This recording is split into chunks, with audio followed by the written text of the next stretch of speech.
मोदी जी हमारे भाई वाला हक अदा कर रहे हैं, वो हमारे भाईजान जैसे हैं। मुस्लिम महिलाएं कह रही हैं कि मोदी उनके भाईजान हैं।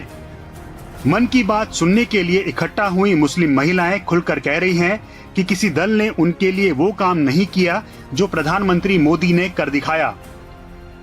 आप कहिए 3 तलाक की बात कहिए, आप बिना महरम के हज करने की बात कहिए, आप उनकी पढ़ाई लिखाई को लेकर बात कहिए, या और भी जितने भी मुद्दे हैं जिनको वो कहते हैं यूसीसी के अंडर में आकर के वो सब सोचेंगे, तो इस पर आप बताइए कि हम मुसलमान बहनें क्या मोदी जी के सिवा किसी और के बारे में सोच सकते हैं? बिल्कुल भी नहीं सोच सकते हैं।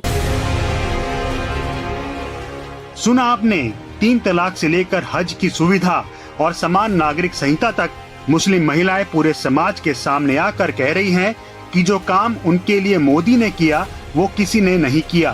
क्या वाकई यही वो मुद्दे हैं जो मोदी को मुसलमानों के नजदीक लाने में कामयाब हो रहे हैं? सरकार की जो भी योजनाएं हैं, जैसे उज्ज्वला योजना होगी, प्रधानमंत्री आवास योजना होगी, आयुष्मान भारत योजना होगी, इन सब के लाभार्थियों में मुसलमानों की संख्या जरा देखिए।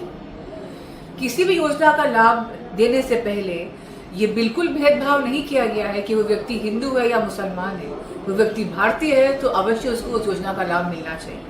जो हमारा नारा है, सबका साथ, सबका विकास, सबका प्रयास और सबका विश्वास, सबको साथ लेके ही चले हैं और मुसलमानों को कभी माननीय प्रधानमंत्री जी ने वोट बैंक नहीं समझा है।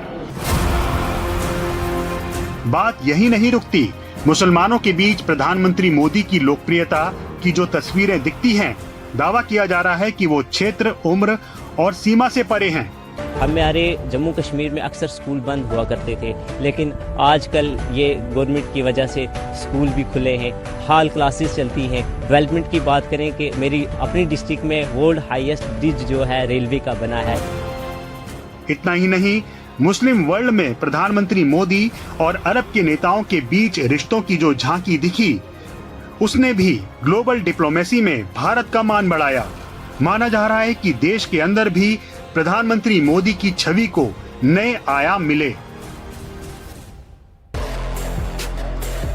तस्वीरों के आधार पर किसी नतीजे तक पहुंचना आसान नहीं होता, लेकिन तस्वीरें लोकतंत्र में अहम होती हैं।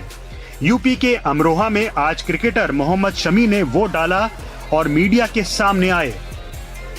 देखिए, ये मेरे लिए गर्व की बात है कि अगर पीएम आपके लिए कुछ 2 वर्ड बोलते हैं, वो मैं उसके लिए मैं बहुत ज़्यादा शुक्रगुजार हूँ। उन्होंने मेरा नाम लिया है और मेरे घर में आके भी लिया उन्होंने, तो इसके लिए बहुत बहुत थैंक्स।